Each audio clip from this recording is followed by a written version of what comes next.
Welcome to exam टिक। दोस्तों, यदि आप यूपी बोर्ड 2023 के एग्ज़ाम के स्टूडेंट्स हैं कक्षा 12 के, तो आपके लिए वीडियो होने वाला है। क्योंकि दोस्तों, आपका रसायन विज्ञान का पेपर आज समाप्त हो चुका है और इसके साथ ही यूपी बोर्ड का पूरा टोटल पेपर ही भी समाप्त हो चुका है।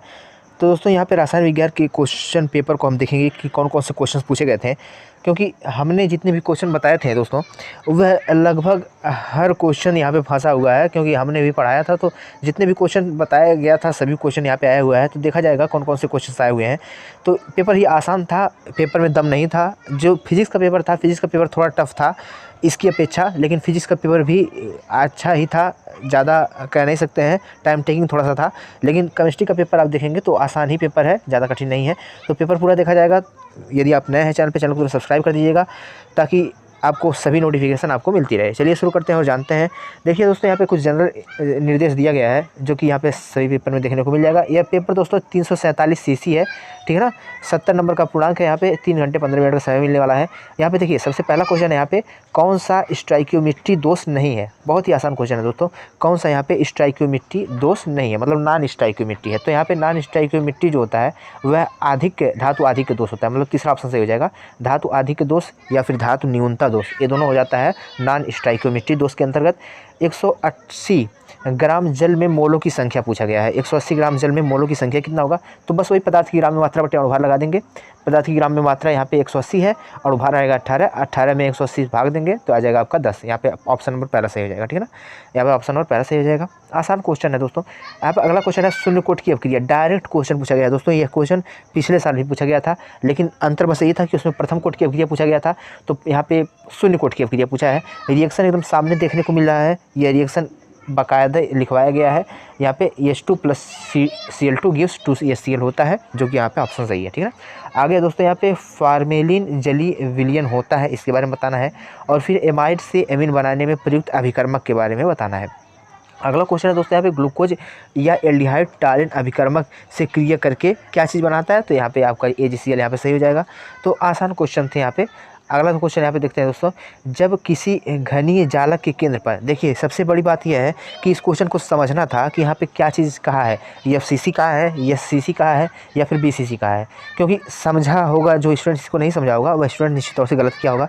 यहाँ पे क्वेश्चन कहा है, जब घनीय जालक के केंद्र पर स्थित परमाणु विकर्ण पर, देखिए घनीय जालक जो होता है उसके जो केंद्र पर, यदि आप घनीय जालक बनाएंगे तो इसमें कह रहा है क्वेश्चन में कि घनीय जालक के केंद्र पर एक परमाणु स्थित है, ठीक है ना।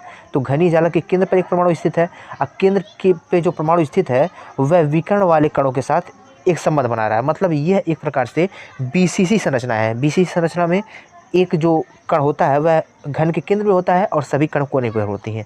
तो यहाँ पे बॉडी BCC संरचना हो जाएगी, बॉडी सेंटर्ड क्यूबिक हो जाएगा। तो यहाँ पे BCC संरचना के बारे में पूछा गया, ठीक है ना। क्वेश्चन में कहा है, जालक के केंद्र पर स्थित परमाणु विकर्ण पर स्थित अन्य दो परमाणुओं के साथ संपर्क में है। तो यहाँ पे BCC संरचना हो जाएगी। जलीय घनीय जालक की संकुलन क्षमता निकालना है, तो BCC की संकुलन क्षमता निकालना है। BCC की संकुलन क्षमता आपको निकालेंगे तो 68% आ जाएगा। निकालने का तरीका पिछले साल भी पूछा गया था ये चीज़, तो आप निकाल सकते हैं इस चीज़ को। आसान क्वेश्चन है। अगला क्वेश्चन है, भार अनुसार 30% ग्लिसरॉल C3H8O3 के जलीय विलयन में ग्लिसरॉल के मोल अंश की गणना कीजिए। तो मोल अंश के बारे में आपको पता है कि मोल अंश क्या होता है। मोल अंश के कहिए या फिर मोल प्रभाज कहिए। तो अवयव में मोल प्रभाज बटे कुल मोल प्रभाज, मोलों की संख्या, अवयव में मोलों की संख्या बटे कुल मोलों की संख्या इक्वल टू मोल अंश होता है। तो यहाँ पे विलयन में ग्लिसरॉल के मोल अंश के बारे में पूछा गया है। तो ग्लिसरॉल के मोलों की संख्या बटे कुल मोलों की संख्या रख देंगे, आंसर आ जाएगा। तो ग्लिसरॉल के मोलों की संख्या निकालेंगे पदार्थ की ग्राम में मात्रा बटे अणुभार से, और उसके बाद कुल मोलों की संख्या रख देंगे। तो यहाँ पे आपको जो है मोल अंश के बारे में पता चल जाएगा। आसान क्वेश्चन है, 2 नंबर में पूछा गया है। आगे है, डेनियल सेल के लिए मानक इलेक्ट्रोड विभव का मान 1.1 वोल्ट है।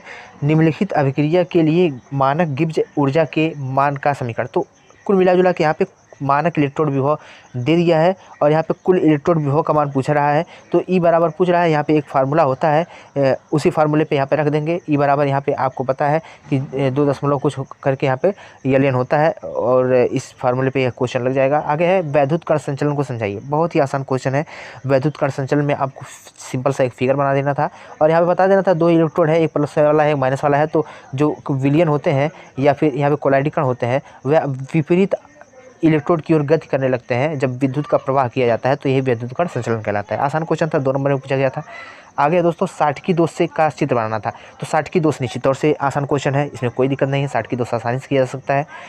क्लोरीन के डीकन विधि द्वारा उत्पादन का रासायनिक समीकरण लिखना है। तो क्लोरीन के निर्माण की विधि सिंपल तरीके से पूछा गया है, डीकन निर्माण की विधि। आसान क्वेश्चन है ये भी। यहाँ पे 2 नंबर में क्वेश्चन पूछा गया था, फिगर बनाना था, थोड़ा सा लिख देना था आपको, ठीक है ना। उसका रासायनिक समीकरण लिख देना था, रासायनिक समीकरण लिख देना था, फिगर बना देना था, हो जाता काम। उपसंयोजन संख्या को उदाहरण से ही समझाइए। तो यहाँ पे उपसंयोजन संख्या के बारे में पूछा गया है। उपसंयोजन संख्या क्या होती है उसके बारे में यहाँ पे बताना है। उपसंयोजी यौगिक वाले चैप्टर से ये क्वेश्चन लिया गया है, ठीक है ना। अगला है ग्लूकोज का हाइड्रोक्सिल एमीन तथा ब्रोमीन जल से अभिक्रिया का रासायनिक समीकरण क्या होगा, इसके बारे में बताना है।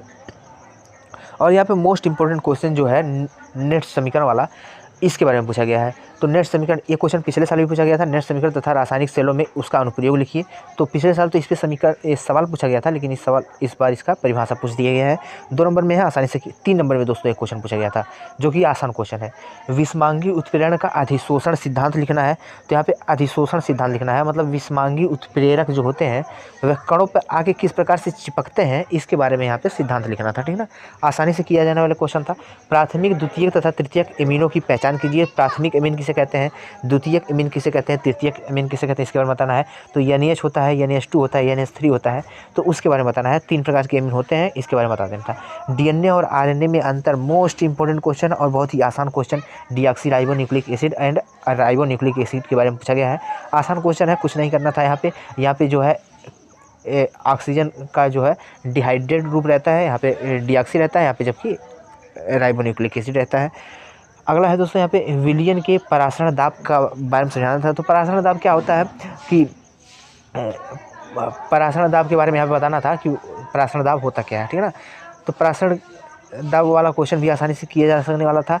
विलयन के परासरण दाब और विलय के मोलर द्रव्यमान में क्या संबंध होता है। फार्मूला एक होता है परासरण दाब वाला, पाई इज इक्वल टू करके एक फार्मूला होता है CRT वाला। तो यहाँ पे ये चीज़ लिख देना था। CRT होता है, एक और फार्मूला होता है, मतलब यहाँ पे CRT वाला लिख देंगे तभी काम चल जाएगा आपका।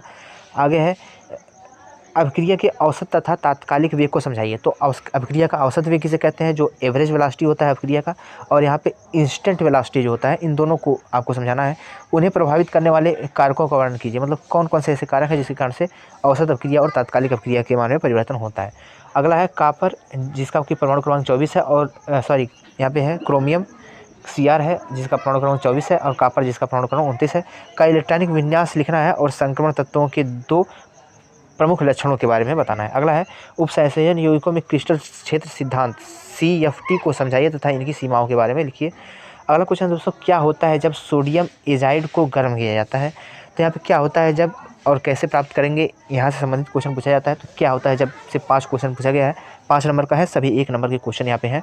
अगर जो आप इसको नहीं करना चाहते हैं तो आप नीचे अमोनिया के निर्माण की विधि वाला क्वेश्चन कर सकते थे, जो कि अच्छा क्वेश्चन था। यदि आपको यह क्वेश्चन नहीं आता तो ही आप रिएक्शन वाले पे जाते हैं। रिएक्शन यदि आता आपको तो रिएक्शन कर लेते, 5 लाइन में आपको आंसर मिल जाता। लेकिन अगर जो यह चीज़ नहीं आ रहा होगा आपको, इसमें से 1-2 अभिक्रिया ही अगर जो आ रही होगी, तो निश्चित तौर से आप शिफ्ट हुए होंगे अमोनिया के निर्माण की विधि वाले में, क्योंकि यहाँ से आपको 5 नंबर का 4 नंबर कन्फर्म रूप से देखे जाने वाला क्वेश्चन था ये। आगे है निम्नलिखित के लिए रासायनिक समीकरण बताना है। तो ये कुछ रिएक्शंस हैं जो कि हर साल पूछे जाते हैं। यहाँ पे राइमर टीमर अभिक्रिया, या फिर फिनाल का ऑक्सीकरण, विलियमसन संश्लेषण, मेथनाइल का औद्योगिक निर्माण, कोल्बे अभिक्रिया, ये सब रिएक्शन हर साल पूछे जाने वाले हैं और इस साल भी पूछा गया था, तो अच्छे क्वेश्चन थे। एल्केन के अम्ल उत्प्रेरित जल योजन का रासायनिक समीकरण लिखना था, और प्राथमिक तथा द्वितीयक एल्कोहल की पहचान करने हेतु रासायनिक समीकरण के बारे में लिखना था। अगला क्वेश्चन जो कि इस जो है पेपर का लास्ट क्वेश्चन है, पूछा गया था क्लोरीन तथा क्लोरीन का इलेक्ट्रॉनिक अपनयक समूह हेतु होते हुए सभी एरोमेटिक का जो है इलेक्ट्रॉन रागी प्रतिस्थापन अभिक्रियाओं के बारे में लिखना था। अगला है यहाँ पे निम्नलिखित पर टिप्पणी लिखना था वोल्टेज अभिक्रिया और सेंडमायर अभिक्रिया पे। अगला क्वेश्चन दोस्तों यहाँ पे हेलो एरीन की नाभिकीय प्रतिस्थापन अभिक्रिया में अनुनाद को प्रभाव को समझाना था। और यहाँ पे ख वाला क्वेश्चन था जो कि लास्ट क्वेश्चन है, एल्डिहाइड तथा केटोन में एल्डोल व क्रॉस एल्डोल संघनन क्या होता है और कैनिजारो अभिक्रिया क्या होती है। तो यहाँ तक क्वेश्चन एक प्रकार से पूछा गया था। और यहाँ पे अगला क्वेश्चन था कार्बोक्सिलिक अम्ल बनाने की 5 विधियों के बारे में लिखना था। तो कुल मिला जुला के एवरेज पेपर था जो है पार्ट 2 था। पार्ट 2 से थोड़ा सा रिएक्शन आपको दिक्कत कर सकता है, लेकिन पार्ट 1 के जो भी क्वेश्चन यहाँ पे पूछे गए हैं वे एकदम डिक्टो क्वेश्चन है और जुबान पे रहने वाले क्वेश्चन है, क्योंकि बहुत ही आसान क्वेश्चन है। ये सब बच्चों वाला खेल है। स्टोइकियोमेट्रिक दोष क्या है, मोलों की संख्या क्या है, मोलेंस क्या है, ठीक है ना। तो आसान क्वेश्चन थे। शून्य कोटि की अभिक्रिया क्या है, ये तो सिंपल सा बहुत ही आसान क्वेश्चन है। तो कुल मिला के पेपर एवरेज था। आप कितने क्वेश्चन हुए हैं या फिर आने वाले समय में आपका 2024 में एग्जाम है, तो ये आप इस पेपर को देखे होंगे, एंजॉय किए होंगे। निश्चित तौर से वीडियो पसंद आएगा। वीडियो पसंद आए चैनल को सब्सक्राइब करिए, वीडियो शेयर करिए। फिर मिलेंगे अगली वीडियो में। तो जय हिंद, जय भारत।